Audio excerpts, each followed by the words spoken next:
Language is the most important part of communication, and each language needs a writing system which ensures that the culture, which uses that language, evolves through nonverbal communication.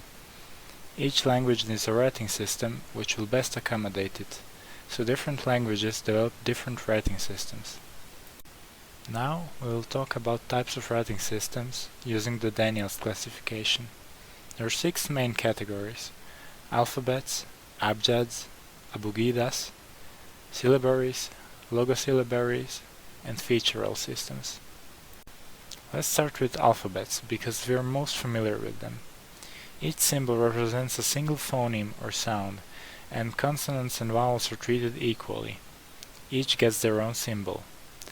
English is a bit confusing because sometimes its letters are pronounced differently. For example, A in cat and A in alphabet. And sometimes the pronunciation depends on other letters in the word. But that's a topic for another time. Almost all languages which originated from Europe use alphabets, and more specifically the Latin alphabet. Other popular alphabets are Cyrillic and Greek. Now let's talk about abjads. Abjads are similar to alphabets, but they don't have symbols for vowels. Each word consists of a string of consonants, and the reader inserts vowels between them. This writing system is ideal for languages with few vowels, in which a word's meaning is tied to its consonants. English, for example, couldn't be written in an abjad, because there are many words which have the same consonants, but their meaning is different based on the vowels. For example, beat, bet, bit, and bat are all made up of consonants B and T, but have different meanings. Most popular abjads are Arabic and Hebrew, but they aren't pure abjads, because they sometimes have markings for vowels. Let's switch to syllabaries. In syllabaries, like the name implies, each symbol represents a syllable. This writing system isn't suitable for languages that have a lot of different syllables, and the only well-known example are the Japanese hiragana and katakana, 2 out of 3 alphabets used in Japanese. Japanese has a little number of possible syllables, so using syllabaries reduces the number of symbols in a word.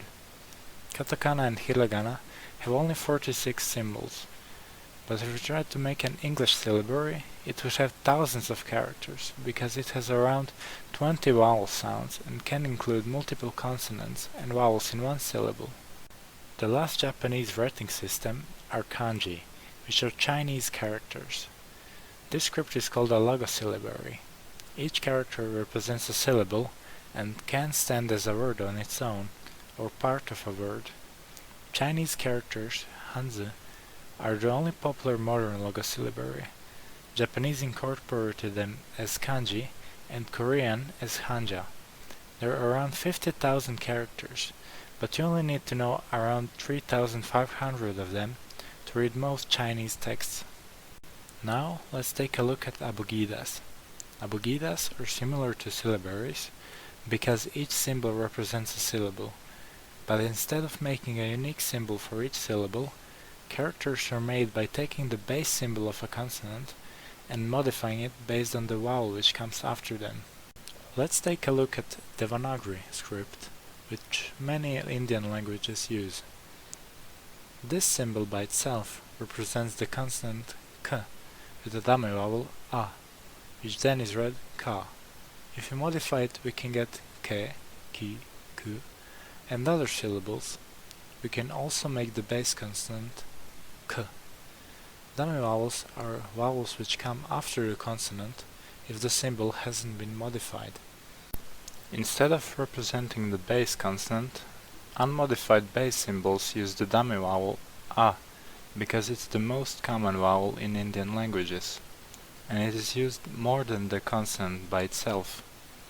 Abugidas are used in Indian languages and other South and Southeast Asian languages like Thai, Burmese, Lao, and so on.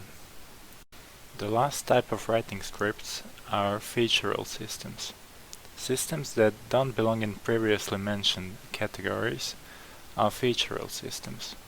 The most notable one is Korean Hangul. It is similar to an alphabet, which is read in a different way. Each phoneme has a different symbol, and to form a syllable, letters are put in a block which represents a syllable. It's different from an abugida because both consonants and vowels have their own unique symbols, and because a single syllable can have multiple consonants. This was a brief summary of types of writing systems. Hope you enjoyed the presentation.